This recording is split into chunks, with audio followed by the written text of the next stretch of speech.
Notre thème de ce soir, c'est « Chaque jour n'est pas dimanche ».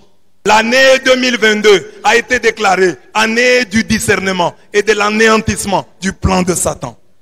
Nous continuons notre méditation sur le livre de Judith pour voir comment le plan de Nabuchodonosor, qui représente Satan, a été anéanti en Judée par Judith, une femme qui symbolise à la fois la faiblesse et la force des instruments que Dieu utilise. Ce qu'il y a de faible dans le monde, voilà ce que Dieu a choisi pour confondre ce qui est fort. Les grands Holoferne qui fait du bruit dans Judith 4, 5, 6 sera vaincu par une femme nommée Judith. Ne sera pas vaincu en Judée par Judas, par Jude, mais par Judith, une femme. Et la femme est le symbole de tout un chacun de nous.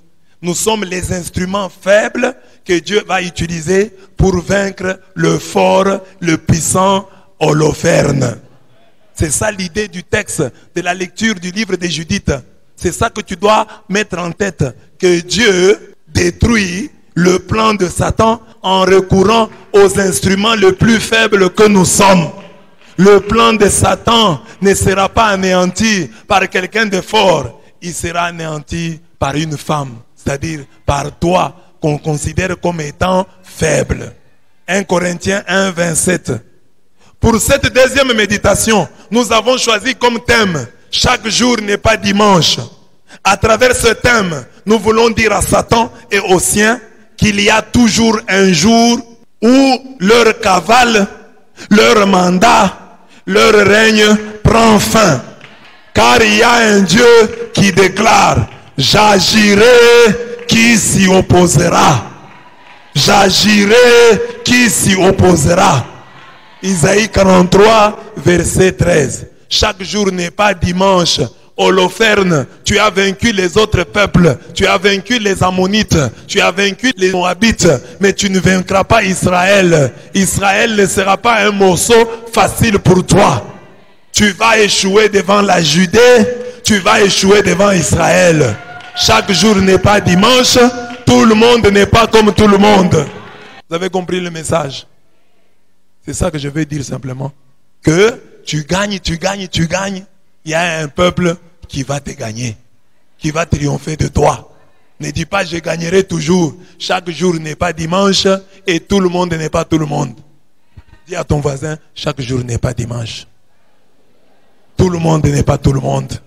C'est ça qui doit être ta prière de ce soir. Ils ont battu papa. Ils ont vaincu maman. Maman est locataire. Papa est locataire. Papa et maman sont locataires. Sur ce point-là, je vois qu'ils nous ont vaincus. Papa est déjà vieux. Rien ne montre que papa va payer une parcelle. Rien ne montre que papa et maman vont payer une parcelle. Mais moi, dont les parents ont été vaincus, ils ne me vaincront pas. Ma maman n'a pas porté la robe de mariage. Mais moi, je la porterai.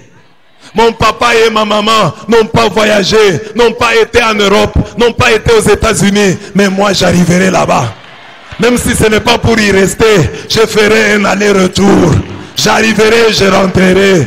Ce que mon père et ma mère n'ont pas connu, je les connaîtrai.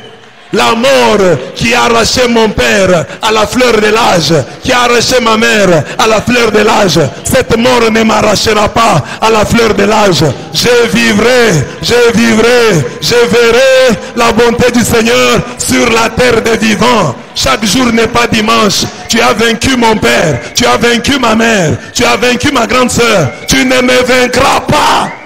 Holoferne, tu as battu les autres, mais ils n'ont pas le même Dieu que mon Dieu. Ma mère n'avait pas le Dieu que j'ai. Mon père n'avait pas le Dieu que j'ai. Ma mère n'avait pas compris les choses que je comprends. Ma mère n'avait pas compris les choses que je comprends. Moi, je comprends autrement. Holoferne, tu ne me vaincras pas. Oh, mon papa est mort à 50 ans. Je mourrai aussi à 50 ans. Pas question. Ce qui est arrivé à ton père ne t'arrivera pas. Chaque jour n'est pas dimanche. Tout le monde n'est pas comme tout le monde. Au nom de... Mon père était polygame, je ne le serai pas. Ma mère a été épousée deuxième femme, je ne le serai pas. Chaque jour n'est pas dimanche. Le plan que tu as, oh, ce qui arrive à son père va lui arriver. Satan, je te dis, ce plan-là est déjà anéanti. Ce plan est déjà vaincu. Oh, mon père a étudié, mais on ne sait pas qu'il a quel grade. Quand vous lui posez la question sur son grade académique, il se fâche. Mais il a quand même été à l'Unikin. Il a quand même été à l'Unilou. Mais il n'a pas terminé. Il n'a aucun grade. Mais il parle français, mais il n'a pas un papier. Ça ne t'arrivera pas, toi. Il faut que tu aies un papier. Tu seras licencié. Tu auras une maîtrise. Tu auras un doctorat. Chaque jour n'est pas dimanche. Ce qui arrive à ton père ne t'arrivera pas. Ta grande sœur a été engrossée. Tu ne seras pas engrossé. Parce que Dieu dit, j'agirai, qui s'y opposera? Dis à Dieu, si moi j'agis, quelqu'un s'opposera. Si ma mère agit, quelqu'un s'opposera. Mais si toi tu agis, personne ne s'opposera. Dis cela à Dieu. Dis cela à Dieu. Dans une prière pleine de foi. Si j'agis, il y aura des gens qui vont s'y opposer. Si mon père agit pour moi, des gens s'opposeront. Si mon mari agit, les gens s'opposeront. Si ma femme agit, les gens s'opposeront. Il n'y a que toi. Si tu agis, si tu me donnes la prospérité, la bonne santé, la réussite, si tu as décidé de me donner le mariage, personne ne s'y opposera. J'agirai. Qui s'y opposera? Personne. Personne. Si tu décides de me donner un enfant, personne ne s'y opposera. Si tu décides de me guérir, personne ne s'y opposera. J'agirai. Qui s'y opposera? Nous avons pour méditer Judith 4, Judith 5 et Judith 6, 4 points. Premier point, aide-toi et le ciel t'aidera. Deuxième point, invoque-moi au jour de la détresse. Troisième point, lis bien le CV de celui que tu veux attaquer. Quatrième et dernier point, acquiert l'honnêteté qui paye. Abordons le premier point. Aide-toi, le ciel t'aidera. Les Israélites établis en Judée, apprenant ce qu'Holoferne, général en chef de Nabuchodonosor, roi des Assyriens, avait fait aux différents peuples, et comment après avoir dépouillé leur temple, il les avait livrés à la destruction, furent saisis d'une extrême frayeur à son approche, et tremblèrent pour Jérusalem et le temple du Seigneur leur Dieu. À peine venait-il de remonter de captivité et le regroupement du peuple en Judée, la purification du mobilier sacré, de l'autel et du temple profané étaient choses récentes. Ils alertèrent donc toute la Samarie, Conan, Béthéron, Belmaïn, Jéricho, Shoba et Sora et la vallée de Salem. Les sommets des plus hautes montagnes furent occupés. Les bourgs qui s'y trouvaient fortifiés. On prépara des approvisionnements en vue de la guerre, car les champs venaient d'être moissonnés. Le grand prêtre Joachim, alors en résidence à Jérusalem, écrivit aux habitants de Béthulie et de Béthomestaïm, ville située en face d'Estrélon, et vers la plaine de Dotaïn, pour leur dire d'occuper les hautes passes de la montagne, seule voie d'accès vers la Judée. Il leur serait d'ailleurs aisé d'arrêter les assaillants, l'étroitesse du passage ne permettant d'y avancer que 2 de front. Judith 4, 1 à 7. Les Juifs qui habitaient la Judée apprennent les exploits du général Holoferne. Aussi tremblent-ils pour Jérusalem et pour le temple du Seigneur leur Dieu. Leur grande peur est justifiée par le fait qu'ils sortent fraîchement d'une autre captivité et viennent à peine de purifier le temple profané par leurs ennemis. Fidèles au principe, aide-toi, le ciel t'aidera. Ils prirent les mesures suivantes. L'information passa à toutes les villes. Ils occupèrent les sommets des plus hautes montagnes, qui devaient les servir de tour de garde et de contrôle. Ils fortifièrent les bourgs et ils mirent en réserve de quoi manger durant la guerre qui approchait. Le grand prêtre Joachim écrivit aux villes de Béthulie et de Béthomestaïm pour leur demander d'occuper toutes les voies d'accès vers la Judée. Ce qui fut fait. L'attitude d'Israël devant une menace indirecte de guerre est riche en enseignements.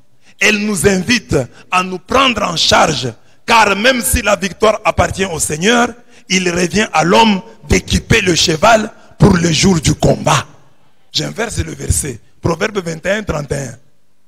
On dit, l'homme peut préparer le jour du combat, mais c'est le Seigneur qui donne la victoire. Oui, si le Seigneur donne la victoire, si la victoire appartient au Seigneur, il revient à l'homme d'équiper le cheval pour le jour du combat. Aide-toi, le ciel t'aidera. Dieu nous a donné une tête. Dieu nous a donné des mains. Dieu nous a donné des pieds. Devant un problème, notre première réaction doit consister à les utiliser, car ils nous ont été donnés pour la victoire.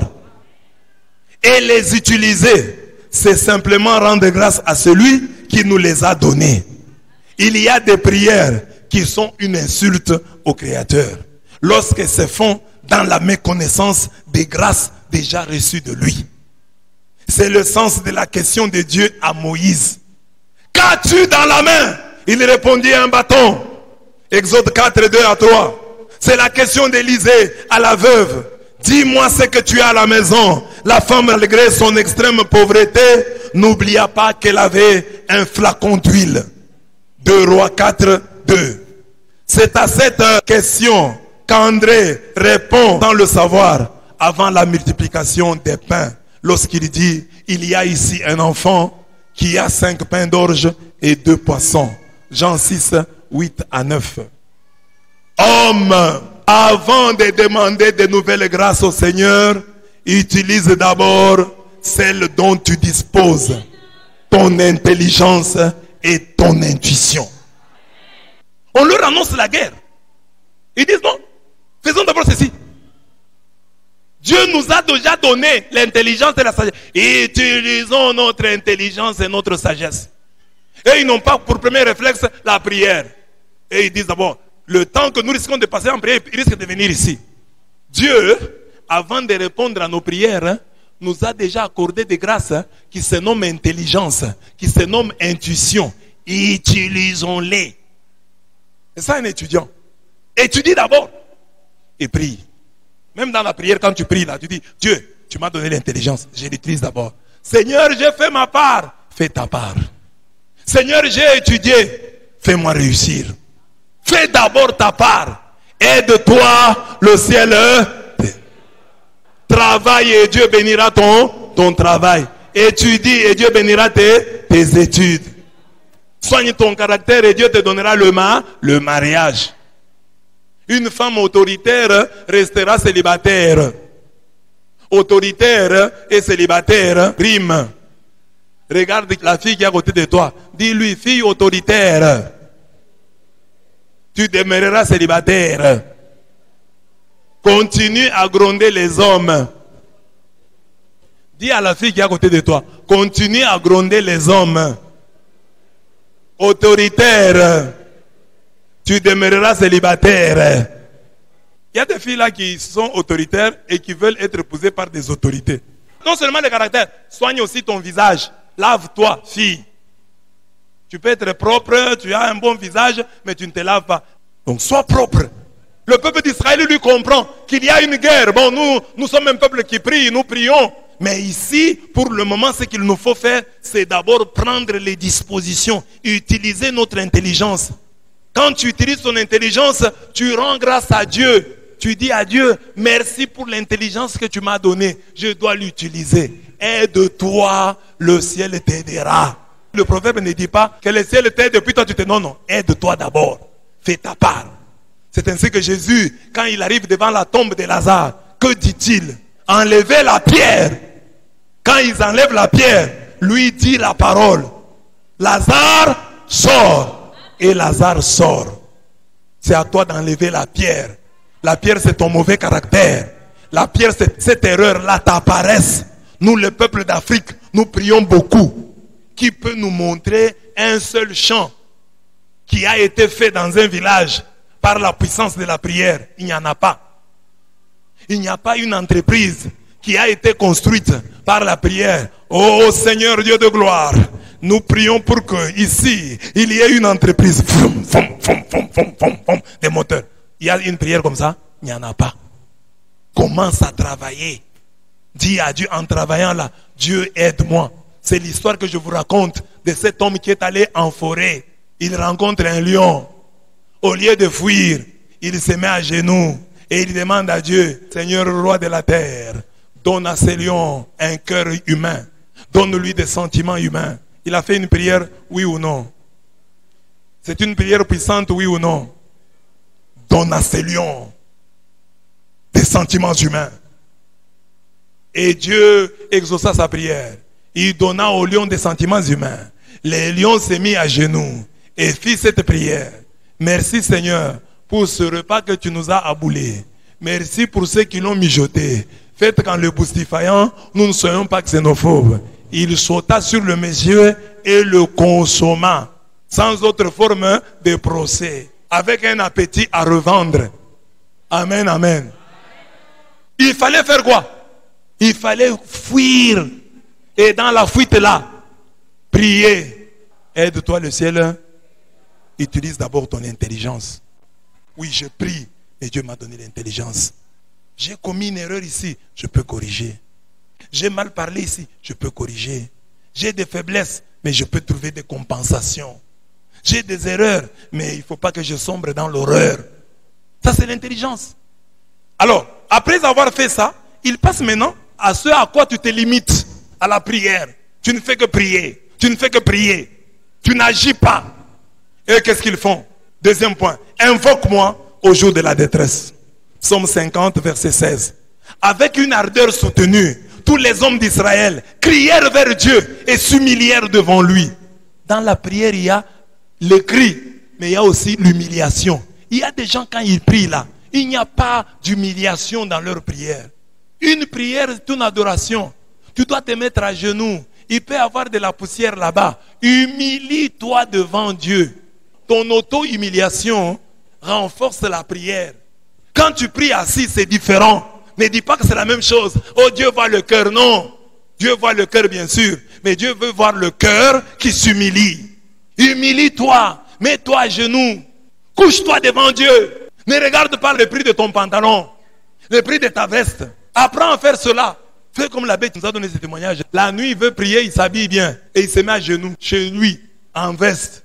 Parce qu'il y a des gens ici qui prient la nuit là. Il a une grosse culotte. Une culotte à problème. Qui ne tient plus à la ceinture. Même la nuit, habille-toi bien. Si tu n'as pas un bon pyjama, habille-toi bien. Ne sois pas devant Dieu en cinglé, en petite culotte. C'est un manque de respect. Oh, Dieu voit le cœur. Habille-toi bien. Humilie-toi devant Dieu. Mets-toi à genoux. Prier debout et prier à genoux, c'est tout différent. Ne dis pas c'est la même chose. Ils s'humilièrent devant Dieu. Et leurs femmes, leurs enfants, leurs troupeaux, tous ceux qui vivaient avec eux, mercenaires ou esclaves, ceignirent leurs reins de sac. Tous les Israélites de Jérusalem, femmes et enfants compris, se prosternèrent devant le sanctuaire et la tête couverte de cendres, étendirent les mains devant le Seigneur. Donc même étendre les mains, c'est quelque chose. Ne néglige pas. Oh, moi je prie avec les mains derrière. Non, élève les mains. Prie avec ton corps. Ton corps est un instrument de prière. Prie avec tout ton être.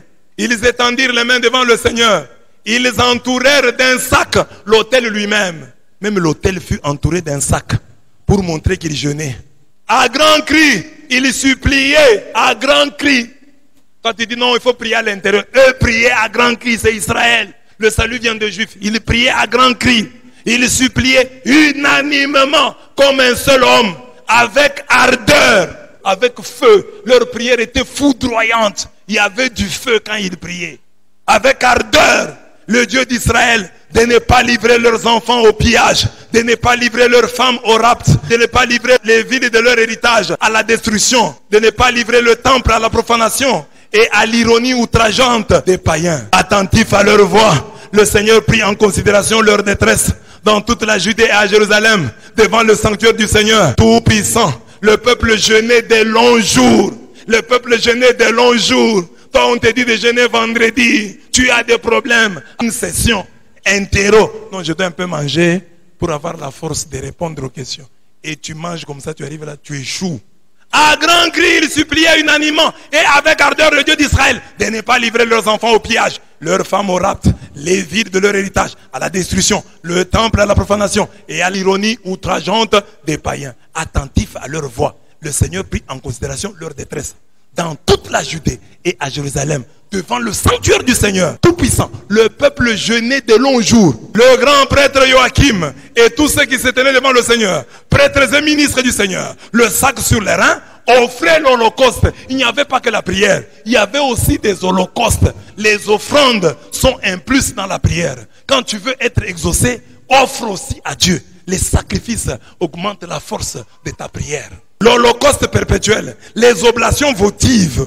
Les oblations votives, ce sont les offrandes avec vœux. Votive, là il y a vœux.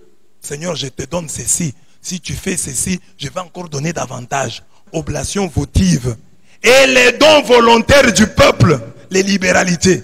Et les turbans couverts de cendres, ils suppliaient intensément le Seigneur de visiter la maison d'Israël. Il y a des adverbes ici qui doivent nous interpeller. Intensément, unanimement. Ça doit nous interpeller. Il y a des mots aussi qui doivent nous interpeller. Ardeur, supplier, crier, jeûner de longs jours, les sacs sur les reins, les turbans couverts de cendres. Ils suppliaient intensément. Si déjà supplier c'est quelque chose de fort, supplier intensément. Judith 4, 9 à 15. En même temps qu'ils prenaient des dispositions pratiques pour contrer la menace d'Holoferne, tous les hommes d'Israël, leurs femmes et leurs enfants, crièrent vers le Seigneur et s'humilièrent devant lui. Ils prirent le sac et la cendre. Même l'autel fut entouré d'un sac pour symboliser le jeûne. Le peuple jeûna pendant de longs jours. Le grand prêtre Joachim ou Joachim, les prêtres et les ministres du Seigneur étaient aussi en jeûne avec des sacs sur les reins. Ils présentaient des offrandes au Seigneur et suppliaient intensément le Seigneur de visiter la maison d'Israël. À grands cris et avec ardeur, ils suppliaient le Seigneur des armées qui prit en considération leur détresse. Invoque-moi au jour de ta détresse, je te répondrai et tu me glorifieras. Au jour de ta détresse, fais quoi? Invoque-moi. Même si tu as pris des dispositions, invoque-moi. Même si tu as utilisé ton intelligence, invoque-moi. Même si tu as utilisé tous tes moyens, invoque-moi. C'est le jour de la détresse. Moi, je te montrerai ma tendresse. Invoque-moi intensément, de tout ton cœur. Invoque-moi. Il y a des chrétiens qui ont des problèmes. Il y a des croyants qui ont des difficultés, bien-aimés. Mais ils ne sont jamais arrivés à invoquer le Seigneur. Au niveau où est arrivé le peuple d'Israël, il y a un niveau d'invocation, excusez-moi les termes, qui oblige Dieu à te répondre. Quand l'invocation est ardente, quand l'invocation est puissante et intense, Dieu répond. Dieu répond. Dieu répond. Même dans nos vies ici, ça joue la manière de répondre. Il y a des gens qui peuvent te demander pardon, mais tu sens que ce n'est pas sincère. Il y a des gens qui peuvent te demander de l'aide, tu sens que ce n'est pas sincère. Mais il y a une demande d'aide qui arrache ton argent. Il y a un cri strident qui ne te laisse pas insensible. Je vous ai parlé toujours de cet enfant. Je quitte le grand séminaire, je suis en moto. Un enfant vient en sens inverse. On se dépasse et on s'est déjà dépassé. Il crie, Abbé Blaise, transporte-moi. Lui va dans ce sens et moi je vais dans ce sens. C'est un farceur, c'est un dérangeur. Il y a des chrétiens aussi qui font ça.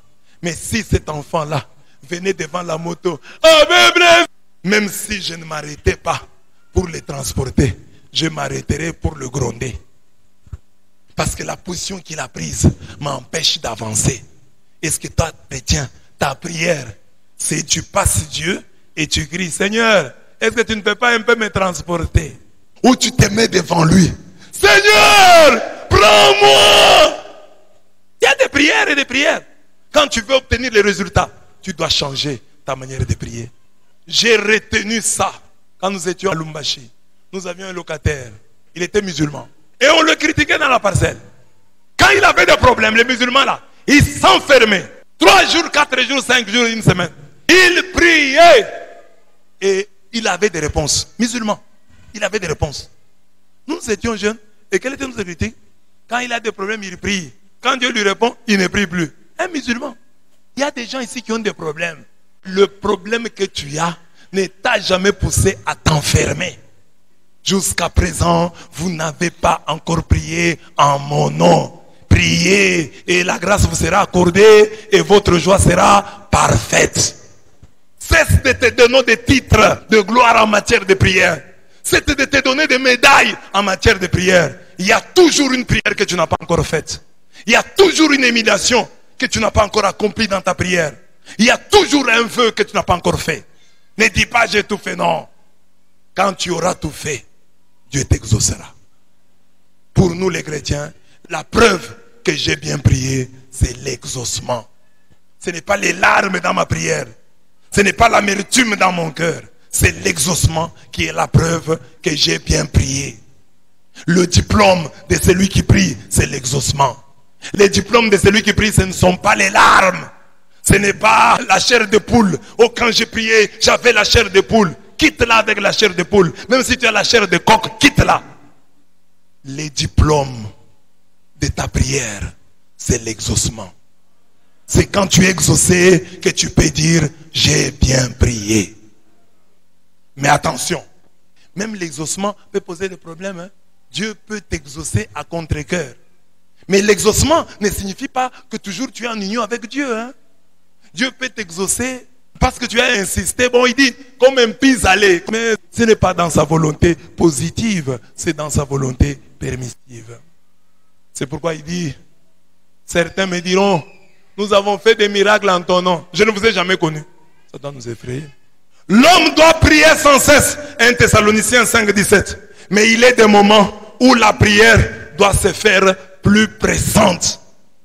Il y a des moments où tu dis, aujourd'hui je vais un peu prier avec plus d'intensité. Il y a des moments où la prière doit cesser d'être parole individuelle pour devenir acte communautaire. Un peuple uni dans la prière finit toujours par voir la lumière. Un peuple uni dans la prière finit toujours par voir la lumière. Les jours où nous nous réunirons ici et les jours où nous nous réunissons, où nous prions comme un seul homme, Dieu nous exauce.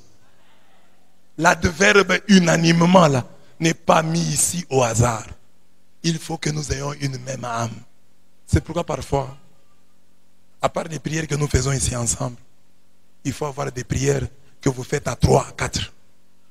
Là, vous savez que nous allons prier un seul cœur, une seule âme. Parce que si à la prière, nous sommes là, Dieu peut voir nos haines.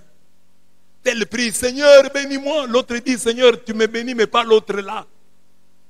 Quand dans une même assemblée, il y a des haines, il n'y a pas moyen qu'on prie unanimement. Parce que tel est l'autre. Ils se haïssent. Ils ne peuvent pas prier de manière unanime.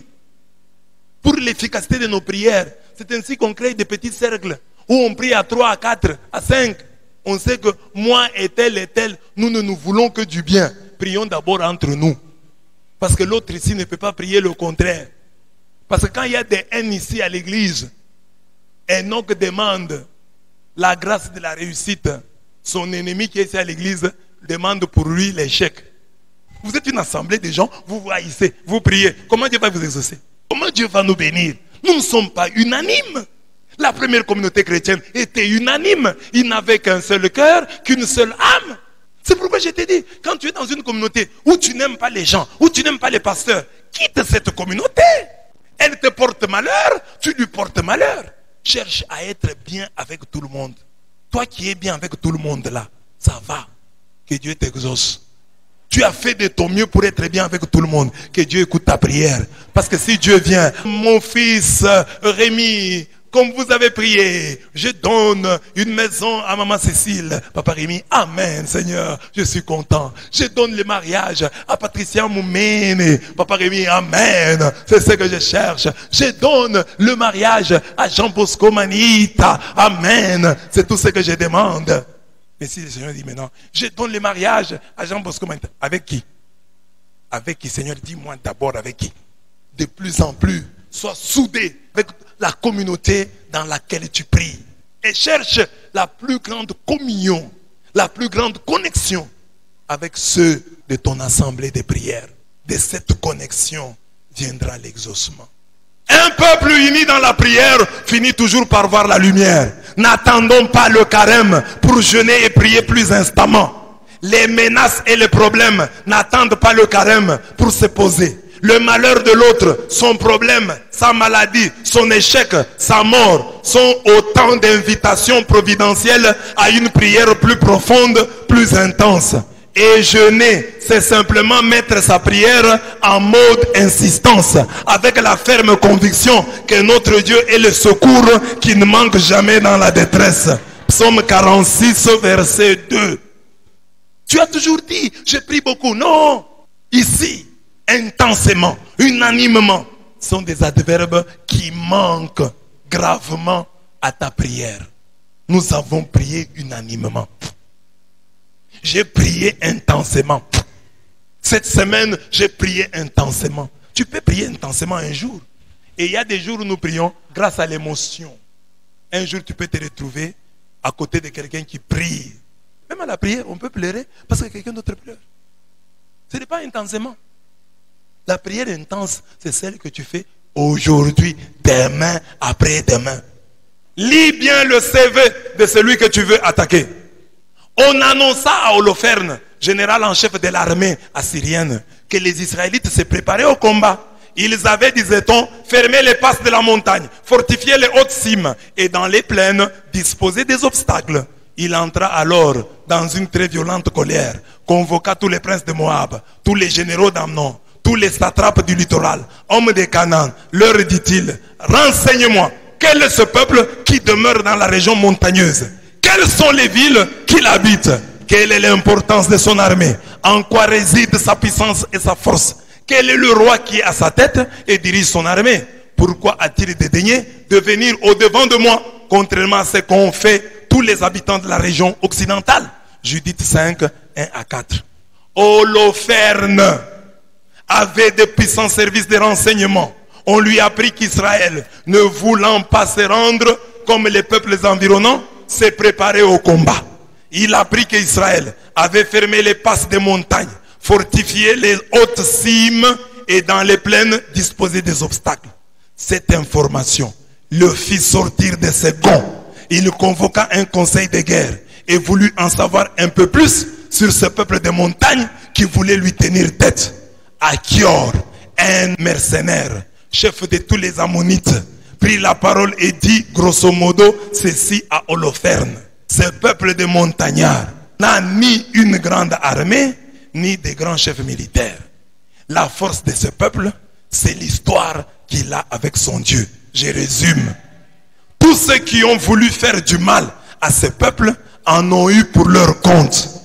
Demandez aux Égyptiens, demandez aux Cananéens, demandez aux Périzites, demandez aux Jébuséens, ils vous diront. Un seul secret pour les battre. Tant qu'ils ne pêchent pas, leur Dieu qui est l'iniquité est avec eux. Et ils sont toujours vainqueurs. Pour les combattre et les vaincre, il faut s'assurer s'il y a en eux une cause de chute.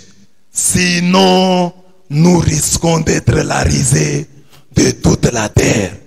J'ai résumé tout ça. Ces nombreuses victoires ont donné à Holoferne un certain excès de zèle. Et il va oser s'attaquer à l'inattaquable.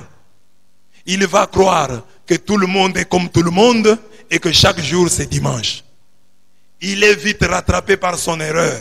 Il rencontre un peuple qui ne se rend pas, mais qui résiste. Cette résistance, à elle seule, le met hors de lui. Ceux qui résistent ont déjà gagné. Et ceux qui ne résistent pas ont déjà perdu. Dis ça à ton voisin. Ceux qui résistent ont déjà gagné. Et ceux qui ne résistent pas ont déjà perdu. Qui se laisse faire vit l'enfer. Qui se laisse faire vit l'enfer. Qui se laisse faire vit l'enfer. La Bible dit, résistez au diable, il fuira loin de vous.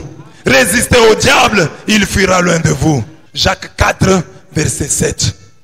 Jacques 4, verset 7. Résistez au diable, il fuira loin de vous. Quand vous résistez, le diable fuit. Quand vous résistez, vous effrayez l'ennemi. Ne vous laissez jamais faire, mes bien-aimés. Même si le diable, Même si l'ennemi qui est en face de vous est très grand, ne vous laissez jamais faire. Résistez au diable, il fuira loin de vous. D'après le CV que donne Achior sur Israël, la force de ce peuple repose plus en Dieu qu'en des forces armées. En effet, celui qui s'agenouille devant Dieu peut tenir debout devant n'importe qui. La vraie religion ne peut être l'opium du peuple. En absolutisant Dieu seul, la vraie religion relativise tout homme, surtout celui qui s'est fait Dieu. Quand tu pries vraiment Dieu, tu deviens résistant.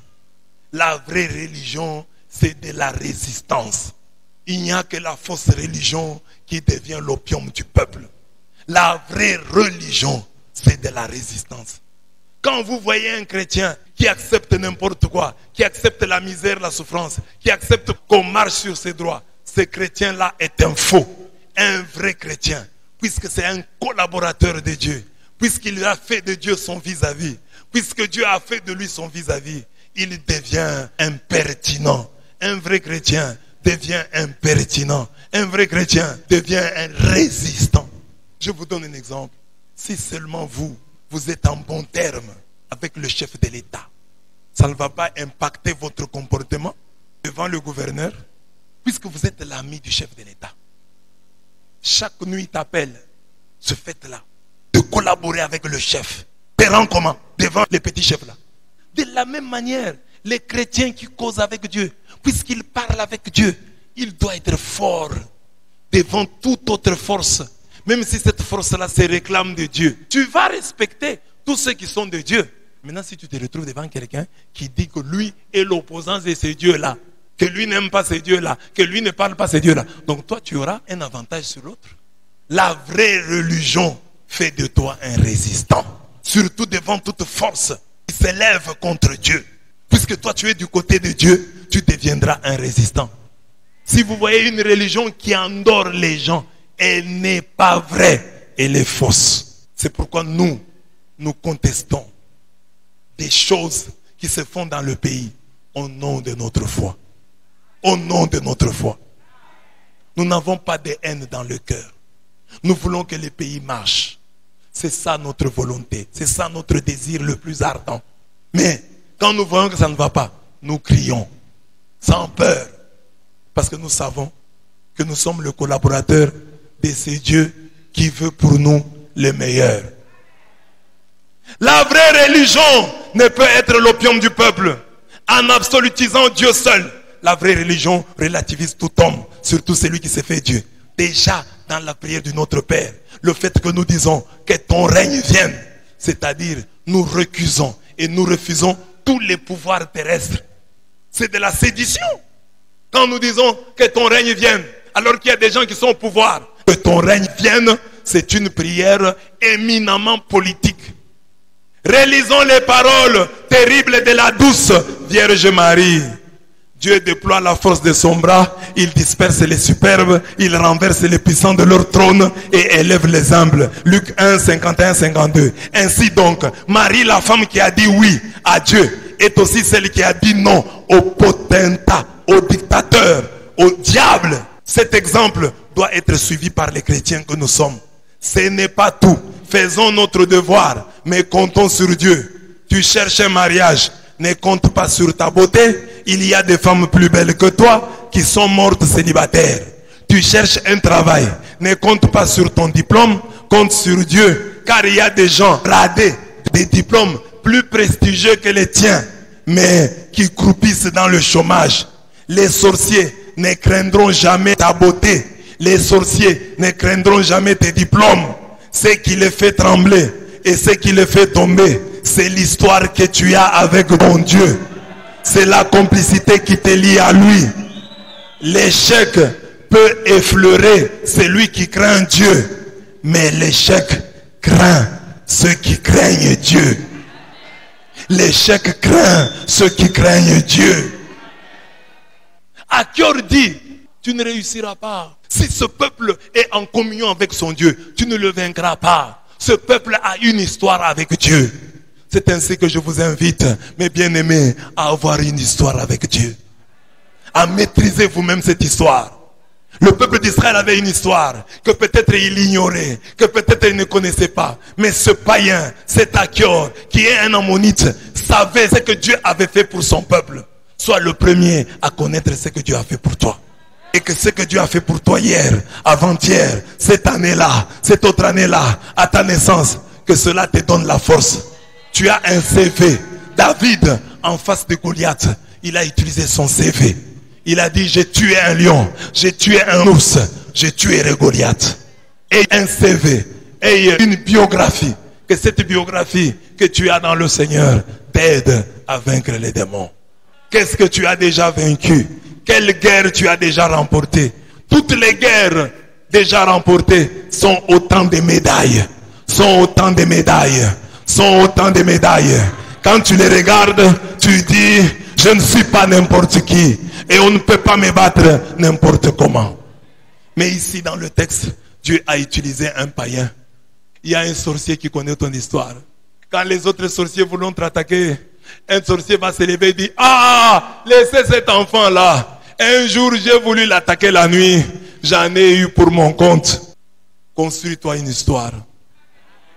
Que Dieu te bâtisse une histoire qui te fera craindre dans le monde des ténèbres. Et j'ai dit ce que je vous ai toujours dit. Le diable ne retient jamais les noms de ceux qu'il a frappés. Ceux qui lui résistent là, il retient leur nom. Jésus, je le connais. Paul, je le connais. Mais vous, qui êtes-vous? Il connaissait Jésus parce que Jésus lui avait tenu tête. Il connaissait Paul parce que Paul lui avait échappé des mains. Il avait quitté le judaïsme qu'il enfonçait dans l'erreur pour devenir chrétien. Et pour ça, le diable le connaissait. Paul, je le connais. Jésus, je le connais. Il me résiste. Mais toi, qui es-tu? Résiste au diable, il te connaîtra. Quand il vient, il te dit, ne prie pas, prie.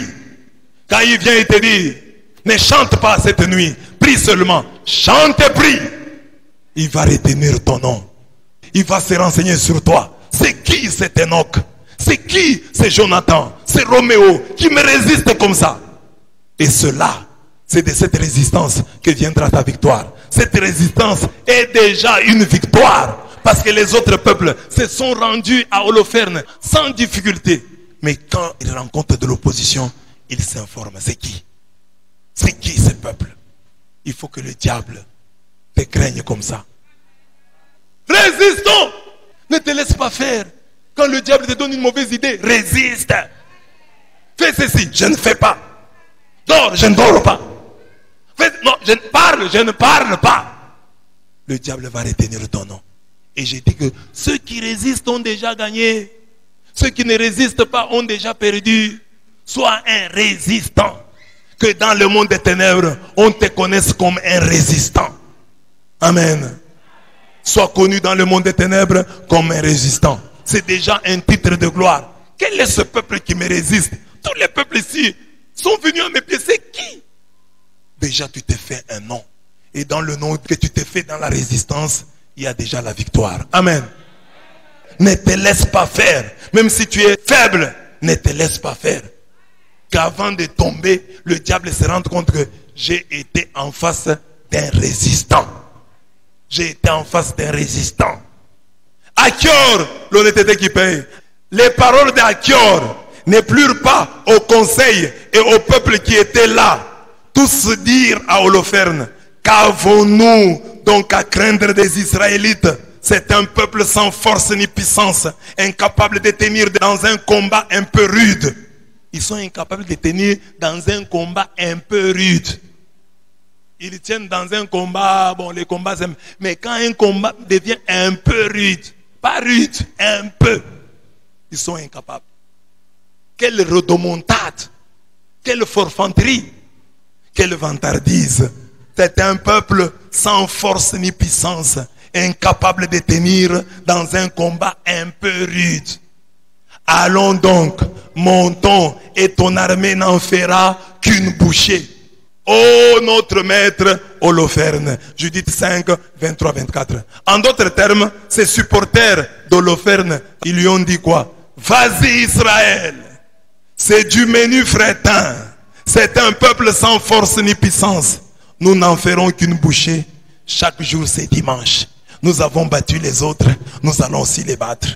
Après, c'est Holoferne lui-même qui prend la parole pour invectiver, pour injurier Achior en ces termes. Nous les brûlerons pêle-mêle. Leurs monts s'enivreront de leur sang et leurs plaines seront remplies de leurs cadavres. Loin de pouvoir tenir pied devant nous, ils périront du premier au dernier, dit le roi Nabuchodonosor, le maître de toute la terre. Car il a parlé et ses paroles ne seront pas vaines. Qui es-tu, Achior, pour nous décourager? Tu prétends que le Dieu d'Israël te protégera? Ce Dieu-là est-il plus grand que Nabuchodonosor? Mais c'est lui le créateur de Nabuchodonosor. Je vais battre cette engeante évadée d'Égypte.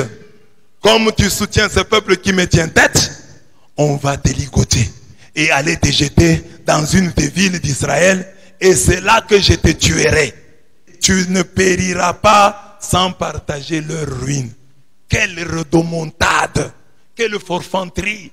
Judith 6, 1 à 19. Sitôt dit, sitôt fait, Achior fut livré aux Israélites dans la ville de Béthulie. Les Israélites ayant vu cette scène vinrent retrouver Achior ligoté. Ils le délièrent et le conduisirent auprès des chefs de la cité. Interrogé sur ce qui lui était arrivé, Achior expliqua tout.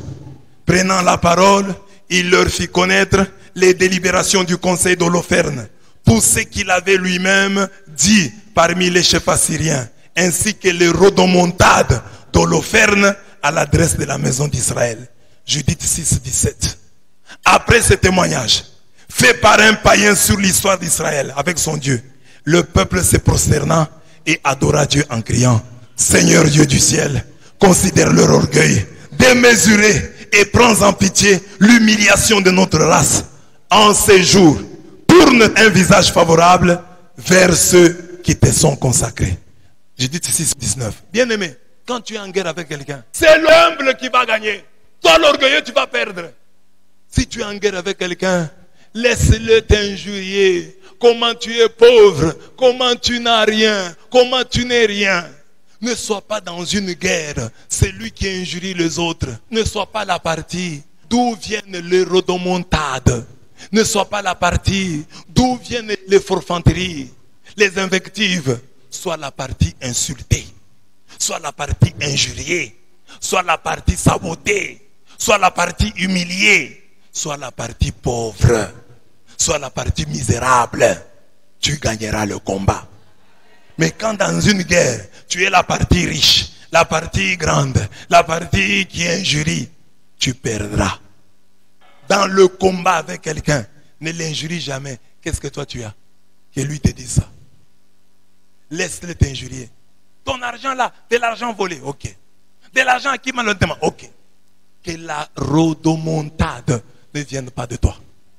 Que la forfanterie ne vienne pas de toi. Parce que Dieu élève les humbles. Dieu élève les humbles.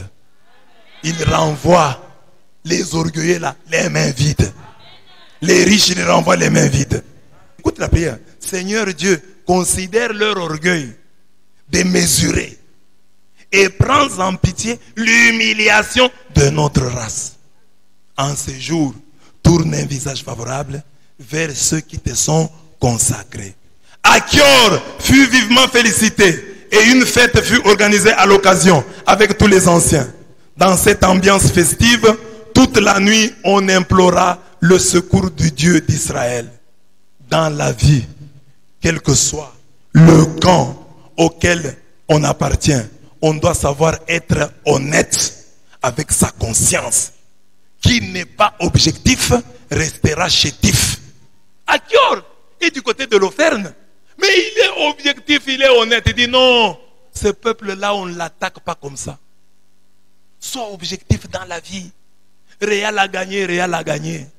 Barcelone a perdu, Barcelone a perdu. Ça, je vous ai déjà appris. Il est bien habillé, il est bien habillé. Il est intelligent, reconnais-le. C'est ainsi que Dieu te fera triompher. Mais quand tu es malhonnête, tu vois une chose bonne, tu refuses d'apprécier. Tu es malhonnête, tu es du camp de Satan. C'est ça l'œuvre de Satan.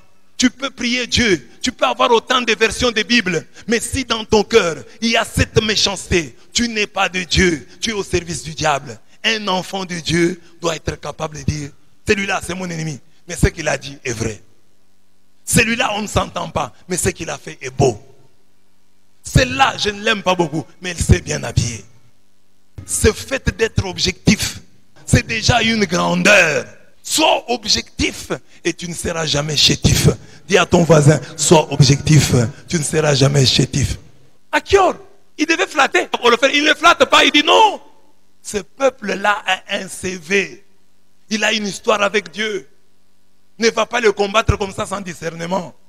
Informe-toi s'il est encore en communion avec son Dieu. Il faut connaître l'ennemi et reconnaître sa force. Cette connaissance et cette reconnaissance nous place déjà dans le camp des vainqueurs de demain. Nous pouvons paraphraser le Seigneur en disant, c'est lui qui reçoit, qui accepte un champion en sa qualité de champion, recevra une récompense de champion.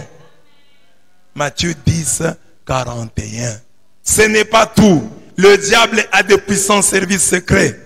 Mais dans son camp, Dieu place toujours un Achior qui fait notre publicité. Le diable peut connaître des choses sur nous, mais il ignorera toujours notre alliance avec Dieu, écrite dans nos cœurs. Jérémie 31, 33. Le diable peut même savoir que nous avons une histoire avec Dieu, mais il n'en tirera jamais toutes les conséquences. Têtu qu'il est, il cherchera un affrontement avec nous. C'est de cette manière qu'il va signer son propre arrêt de mort. Ne te laisse pas complexer par le CV d'Holoferne. Chaque jour n'est pas dimanche et tout le monde n'est pas comme tout le monde. Holoferne a battu ceux qui n'avaient que leurs armées. Mais toi, tu as l'Éternel des armées. C'est à Holoferne de se complexer devant ta résistance. Ton histoire avec ces dieux et la consécration au Seigneur. Ne crains pas. C'est Holoferne qui doit te craindre. Ne sois pas comme ces gens-là radicaux. Oh, il combat ma soeur, c'est mon ennemi. Laisse. Tu ne connais pas son conflit avec ta soeur. N'entre pas dans les guerres familiales. Cet homme-là, que ta soeur, que ton frère n'aime pas, peut être un Achior qui va t'apporter du réconfort. D'Achior peut devenir le réconfort. Achior peut te dire des choses. Toi, tu tremblais. Mais quand tu les entends, tu dis, ah, j'ai un Dieu. Mes frères, je ne cesse de vous répéter ici. Ne soyez pas de ceux qui soutiennent Mordicus, leurs membres de famille, qui font des ennemis de leurs frères, leurs ennemis. Non, cet homme-là ne t'aime pas. Il est dans l'autre camp, mais il peut devenir ton frère. Il peut te donner de bonnes nouvelles. Il a eu des problèmes avec mon frère. Il a eu des problèmes avec ma soeur. Elle n'en a pas avec moi. Moi, je vais le saluer. Bonjour, papa. On ne sait jamais. Il y a un Achior dans le camp de l'ennemi. Et les informations que tu reçois de ton ennemi doivent te donner du réconfort. Ça signifie quoi? Même la haine de quelqu'un, la colère de quelqu'un révèle quelque chose. Quand quelqu'un se fâche contre toi, il te craint. Tu lui fais peur. Au lieu de te fâcher, dis-toi, peut-être qu'il me craint. Il dit que si je viens, je veux tout lui rafler. Donc je suis fort. Tu es médecin. On te craint. Quelqu'un te craint. T'écarte, ne veut pas te voir. Dis-toi, il a déjà l'information sur ma force. Il sait déjà qui je suis. Au lieu de te décourager, que cela te donne de la force. Tu dis, je ne suis pas n'importe qui. J'effraie les uns et les autres. Est-ce que tu as compris? Est-ce que tu as compris? Tu n'as pas compris. Parce que souvent quand on te néglige là, tu te fâches. Pourquoi on ne m'a pas appelé? On te craint. Tout manque d'invitation ne signifie pas le mépris. Il y a un manque d'invitation qui signifie la peur. On ne veut pas te voir là-bas. Tu vas leur voler la vedette. Il y a même ta grande sœur. Tu es sa petite sœur, mais tu es plus belle qu'elle. On peut te dire, à la fête là, viens pas avec ta petite sœur. Pourquoi? Pourquoi? Je viendrai seul. Ta grande sœur te craint. Elle ne veut pas que tu ailles là-bas. Parce que si tu vas là-bas, tu vas lui voler la vedette. Amen. Tout ce que l'ennemi fait montre qui tu es. Amen. La colère de l'ennemi doit te révéler ta nature. Il tremble. c'est que je suis quelqu'un. Je ne suis pas n'importe qui. Tout ce qu'Holoferne a fait, sa colère, quand Achior raconte l'histoire d'Israël, montre déjà qu'il avait peur. Mais il cache sa peur. Et puis vous verrez la suite du film. Il sera battu.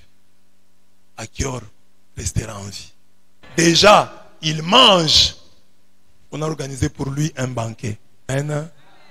Chaque jour n'est pas. Chaque jour n'est pas. Celui qui t'a battu hier ne te battra pas aujourd'hui. Ne te battra pas demain.